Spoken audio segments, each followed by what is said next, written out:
बाबासाहेब जर नसते तर कुणी खासदारही नसता, आमदारही नसता, वकीलही नसता, डॉक्टरही नसता आणि मी गायकही नसतो. बाबासाहेबांमुळेच आपला उद्धार झालेला आहे. माणूस म्हणून जगण्याचा हक्क बाबासाहेबांमुळेच प्राप्त झालेला आहे. आणि म्हणून या ठिकाणी मीच नाही, संपूर्ण समाज नतमस्तक होण्यासाठी, बाबासाहेबांना श्रद्धांजली वाहण्यासाठी दादर चैत्यभूमी या ठिकाणी येत असतो. आणि माझी एक इच्छा आहे, माझीच नव्हे तर संपूर्ण समाजाची इच्छा आहे, चैत्यभूमी हे दादर स्टेशनला नाव आलं पाहिजे. दादर स्टेशन हे कोणत्या हुतात्म्याचं नाव नाहीये. दादर हे गाव कुठलं तर गावाचं नाव आहे. या ठिकाणी छोटंसं गाव होतं, त्या गावाचं नाव हे दादर आहे. आणि म्हणून ते बदलायला काय हरकत नाही. चांगल्या चांगल्या मोठमोठ्या शहरांची नावं बदली केली.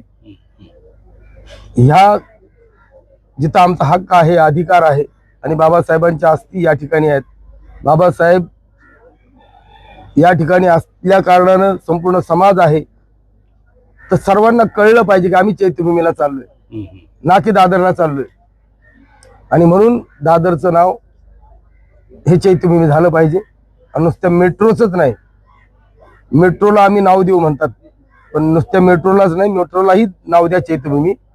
मेट्रो स्टेशनला आणि दादर स्टेशनलाही नाव दिलं पाहिजे चैत्यभूमी. सर मला सांगा की आताच आपण 26 नोव्हेंबरला संविधान गौरव दिन साजरा केला, 14 एप्रिलला आपण आंबेडकर जयंती साजरी करतो, 14 ऑक्टोबरला आपण दीक्षाभूमीवर बाबासाहेबांच्या चरणी नतमस्तक होतो.